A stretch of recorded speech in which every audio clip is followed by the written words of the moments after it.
अगर ऐसे संतों का दर्शन हो जाए तो मान लो जीवन आपका सफल है।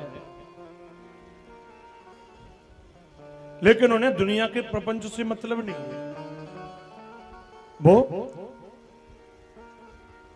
सोशल मीडिया इत्यादि बरसाने में रहते हैं। बाबा विनोद बाबा क्या संत हैं महाराज, ऐसे प्रतिमूर्ति है, बड़े विलक्षण बड़े अद्भुत संत हैं विनोद बाबा जी। नित्य प्रति आज भी बरसाने की रोज परिक्रमा लगाते हैं विनोद बाबा, रोजाना बरसाने की। आप कभी भी 3 उसी परिक्रमा में मिल जाएंगे। 3 बजे तक तो महाराज वो कुटिया में थे, भजन करके निकले, रात्रि भर और दिन भर भजन चलता रहता है वहां। 3 बजे भजन करते ही और सीधे परिक्रमा राधा रानी की, और लाडली जी के पास आकर के किशोरी जी के मंदिर में दर्शन करते हैं बड़े भाव से, और फिर जाकर के आनंद लेते हैं ठाकुर जी के नाम का। बड़े अद्भुत संत हैं श्री विनोद बाबा जी महाराज। उनके मुख से निकले हुए एक एक वाक्य ये मान लीजिए बड़े आनंददायी होते हैं। बहुत कम ही वो बोलते हैं, ज्यादा नहीं, लेकिन जितना वो बोलते हैं ये मान लीजिए, क्योंकि जो ज्यादा मात्रा में मिलता है ना उसमें पावर कम होती है। हरी मिर्च है तुम्हें हर जगह मिल जाएगी, जा मंडी में जाओ लाइन लगा के परी मिलेगी है? सब्जी मंडी में हरी मिर्च की कोई कमी है? लेकिन उसकी कीमत क्या है? और सुनार के सोने की कीमत क्या है? कितना अंतर है? सब्जी मंडी में भीड़ ज्यादा रहती है क्योंकि उस वहां के खरीदार ज्यादा हैं, क्योंकि वहां सस्ती चीज मिलती है, और जहां चीज महंगी मिलती है वहां महाराज खरीदार कम है। वो है सोने जैसी चीज। जहां ज्यादा भीड़ होना ये मत समझो कि श्रेष्ठ है, ज्यादा भीड़ श्रेष्ठता को नहीं दर्शाती है। हो सकता है कि भीड़ सब्जी मंडी में लग रही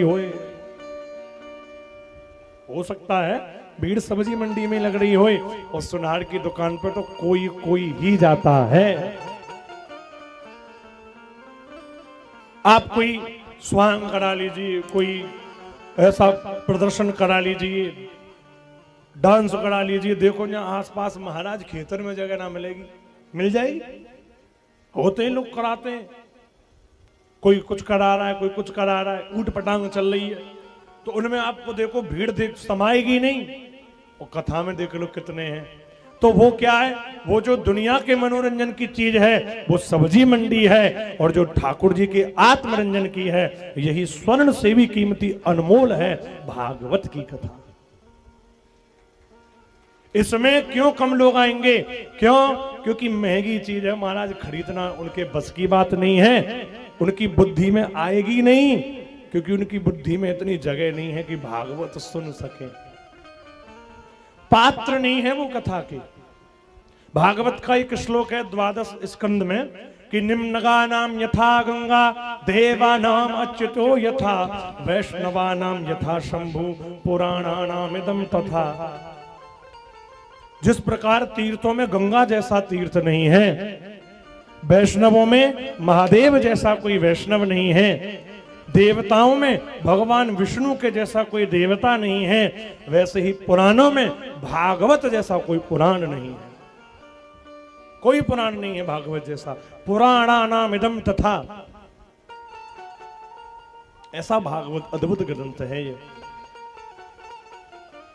ये हमें जीवन की चीजें सिखा रहा है, तो इसे ध्यान पूर्वक समझना। और हमने पहले ही दिन आपको निवेदन किया था कि भागवत श्रवण, मनन और सबसे मुख्य है धारण।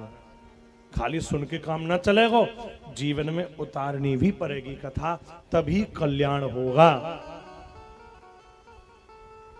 सुदामा लौट करके आए, देखते हैं कि जहां पर झोपड़ी थी वहां महल बने पड़े। सुदामा मंदिर देख डरे, यहां तो हती मेरी टूटी सी झुपड़िया, अब कंचन महल खड़े। महल है यहां तो, घबरा गए सुदामा। सुदामा ने कही भैया द्वारपाल बुलाओ अपने मालिक में पूछो मेरी झोपड़ी कहां सरकाए दी है रे। बोले हमारे मालिक यहां नहीं है। कहां गए? द्वारिका। द्वारिका कहा नाम है? सुदामा।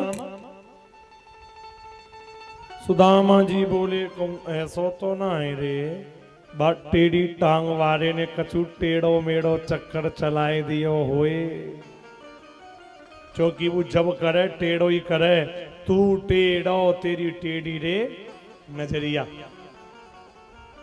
खाप तो कछु कर डारो हुए माने ऐसे। भैया तेरी मालकिन को का नाम है? बोलो सुशीला। बोले फिर तो अपना ही है। बोला भैया अपनी मालकिन है, बुलाए के ला। अब्बू गयो भीतर बुलाए, इतने हक से बुलाया, वो भी चौंक गया कि क्या महाराज कौन है? पर देखो बुलाऊं जाकर, महारानी जी द्वार पर आपको कोई बुला रहा है। और सुदामा जी ने सोची मेरी तो दुबली पतली सूखी सी सुशीला आई, पतली सी बेचारी, अब आवेगी पतली सी सुशीला। पर अब सुशीला पतली सी नहीं रही, अब तो सुशीला मोटी सी है गई, नेकाद ना खूब मोटी सी है गई। और जब आ रही है तो चलो नहीं जा रहा, मोटे पर कमी चलो जाए, ज्यादा है जाए तो। और हौले हौले आ रही है, देखती हुई हाँ चली आई।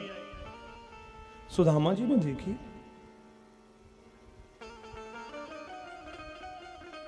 जी हमारी तो नहीं लग रही, हमारी तो बड़ी पतली सी, ये तो भैया कोई। सुदामा जी बोले निकल ले सुदामा, जाते जाते मूड मारेगो तो पछतावेगो। सुदामा जी वहां से पलायन कर दिए। और वो सुशीला भागी, देख के सुदामा वो तो पहचान गई, स्वामी स्वामी स्वामी रुको, स्वामी रुको। अब भाज जाए ना रो बेचारी पे, जैसे तैसे भाज करके आई। सुदामा जी ने देखी सुशीला, तू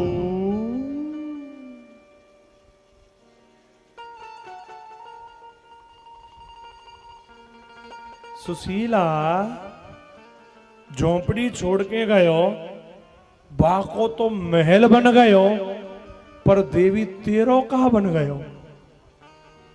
तो मैं दुबली पतली सी छोड़ के गयो, ऐसी कैसे है गई? बोली सब द्वारकाधीश की कृपा है, पर तो ये देख के तो लग रहा है देवी 100-200 सैन की इकट्ठी कृपा तुए पे करगो दिखे। ऐसा तुझे ही महल चाहिए था, महल में रहे, मैं नहीं रह रहा, मैं जा रहा हूं छोड़ करके सब।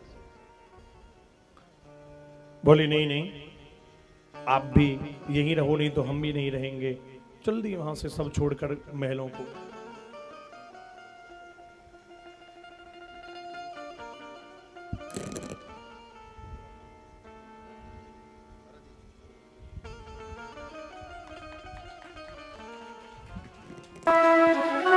दो भक्तन थी मथुरा की, एक का नाम था चंपा, पहले ऐसे ही नाम चलते थे, आजकल नाम हो गए हैं जिनका कोई अर्थ नहीं निकलता है ना। चीकू, इसका क्या अर्थ है? टॉमी, क्या अर्थ है इसका? पिंटू, क्या अर्थ है इसका? पप्पू, क्या अर्थ है? पहले महाराज नाम हुआ करते थे।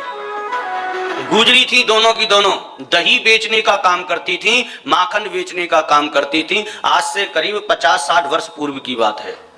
एक का नाम था चंपा और एक का नाम था चंचला।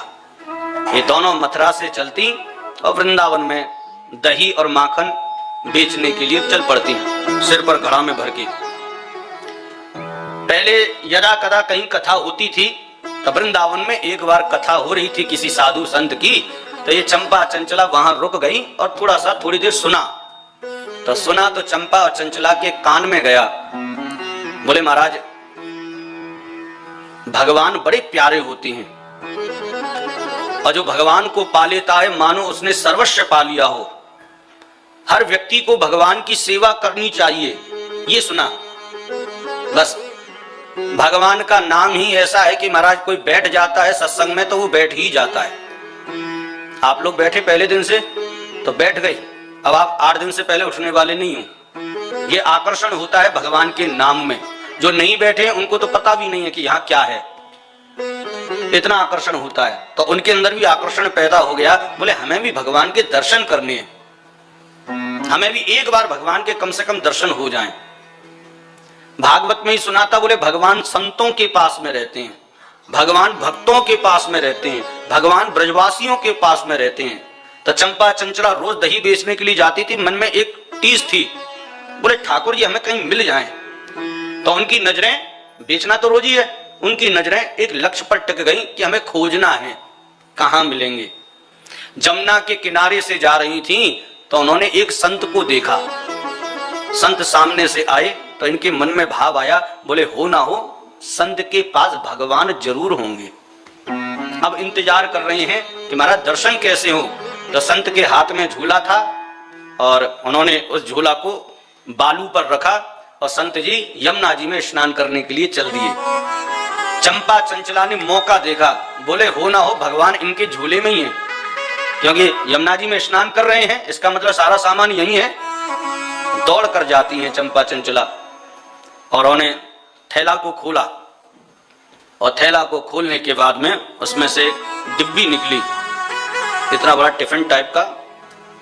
तो उसको बाहर निकाला, उसका ढक्कन खोला, ढक्कन खोला तो उसमें लड्डू गोपाल जी विराजमान थे। गोपाल जी, आहा, भगवान को देखकर दोनों सखियां प्रसन्न हो गईं, अत्यंत प्रसन्न। खुशी के मारे फूले नहीं समा रही थी, हृदय गदगद हो गया, कंठ अवरुद्ध हो गया, नेत्र सजल हो गए, अश्रुधारा प्रवाहित होने लगी। बोले जिसकी हम खोज कर रही थी आज वो ठाकुर हमारे सामने है। प्रणाम किया, लेकिन चंचला ने कहा, बोले चंपा, बोले हाँ, बोले ये खड़े क्यों नहीं हो रहे, ये तो बैठे हुए हैं, एक हाथ यूं है और एक हाथ यूं टिका हुआ है, दोनों पैर पीछे की तरफ हैं। तो चंपा कहती है, बोले चंचला ये जो बाबा है ना, भगवान को डिब्बा में बंद करके लेके आए हुए, और बताओ कितने महीने थे या डिब्बा में जो बंद रहे होंगे, और कोई को भी महाराज डिब्बा में बाको साइज हो 1 फुट को अब डिब्बा में बंद कर दें, बैठाए दें तो वो तो महाराज वैसे ही छूटे जाएंगे। तो क्या करें, बोले इनके पैर अकड़ गए हैं, इनके दोनों हाथ अकड़ गए, तो क्या करें, बोले एक काम करो इनकी मालिश करो ताकि जी खड़े हो जाएं। प्रेम से बोलो, इनके पैरन में जॉइंटन में मालिश करो, माखन अपने पास में है ये, और बाबा अभी स्नान कर रहे हो, क्यों ना हम कोई भलो काम कर दें, ठाकुर जी के चरण की सेवा कर दें ताकि ये खड़े हो जाएं, फिर बाबा बाद में समझा देंगे। ये डिब्बा में काहे को रखे भाई। चंपा और चंचला ने हाथ में माखन लिया है, हमारा जो हाथ की कोनी है उसको घिसना प्रारंभ किया, पैर की जो घुटनी है उसको घिसना प्रारंभ किया। आज ऊपर से परम पिता परमात्मा इस दृश्य को देख रहा है कि चंपा और चंचला के अंदर कितना भाव है। हम लोग तो महाराज केवल पीतल की मूर्ति ही मानते हैं, लेकिन वो तो प्रत्यक्ष रूप में भगवान श्री कृष्ण को मान रही है।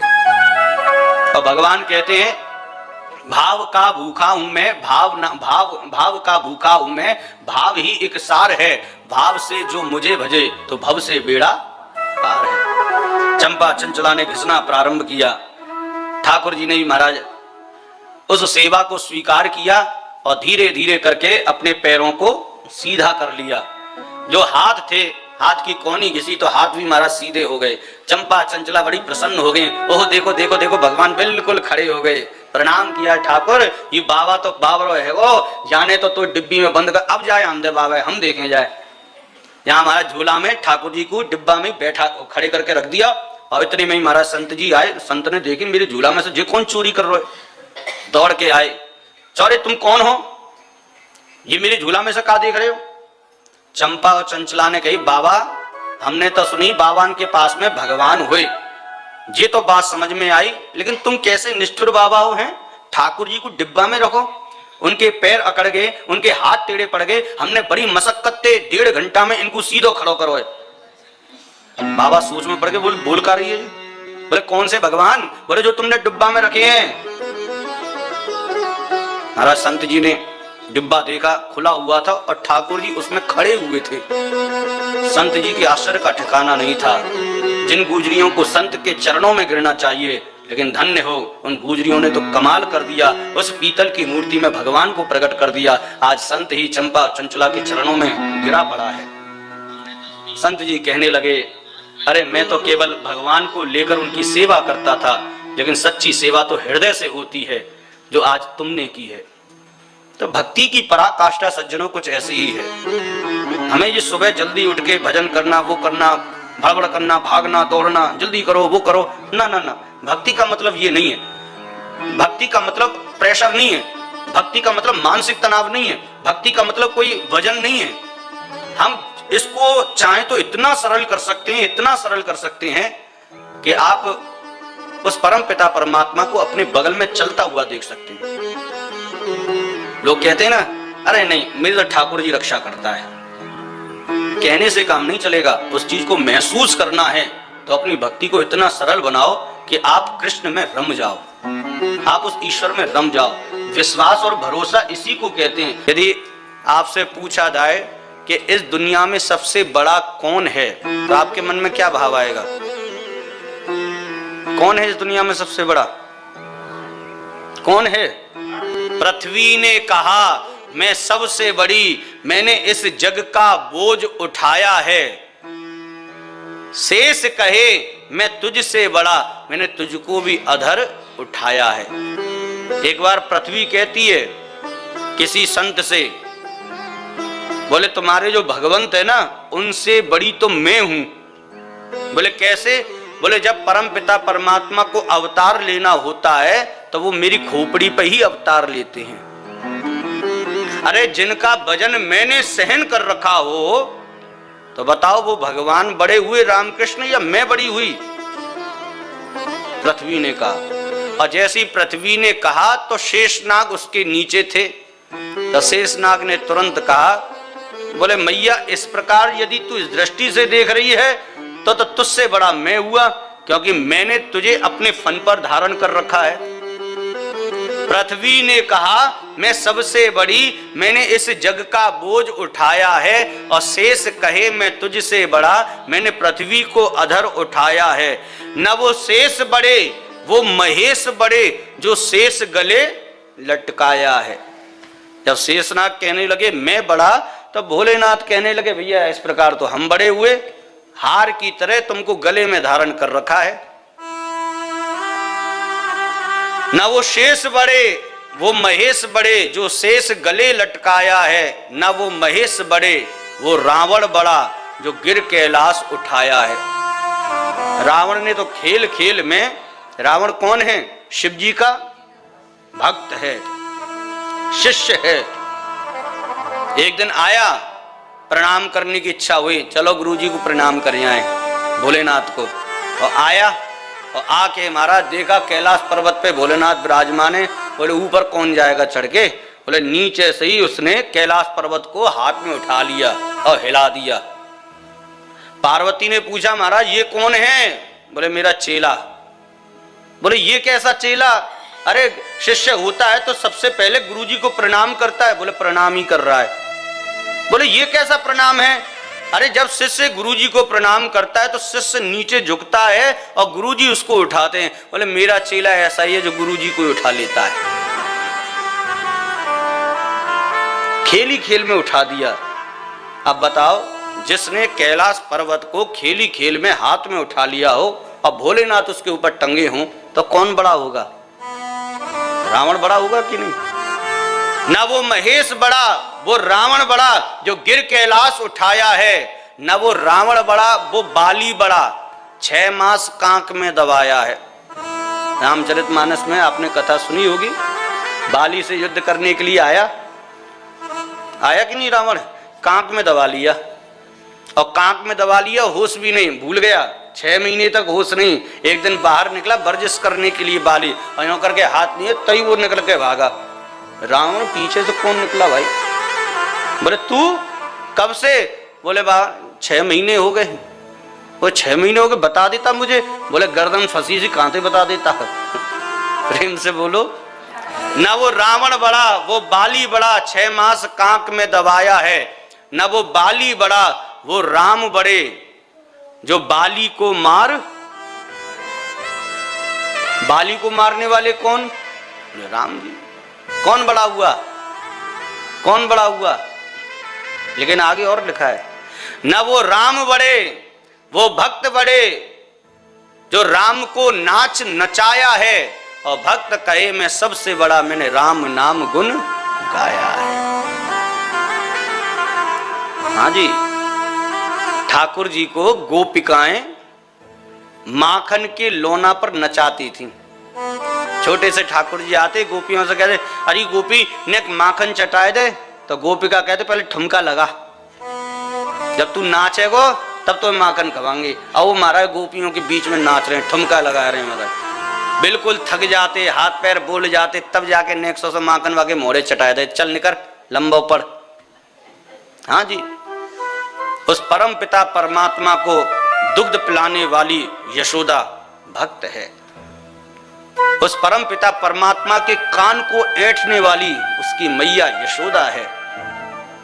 एक बार यशोदा मैया कन्हैया के किसी गलती पर कन्हैया के कान को ऐंठा, तो कन्हैया के मुख से निकली आह, पूरा ब्रह्मांड हिल गया साहब, पूरा ब्रह्मांड। भगवान ने ऊपर नजर कर, भाई तुम लीला में विघ्न पैदा मत करो भाई, दर्द मुझे हो रहा है, तुम मत रो, तुम परेशान मत हो। केवल भक्त में सामर्थ्य है जो परम पिता परमात्मा को वश में कर सकता है। भक्ति होनी इसी तरह चाहिए।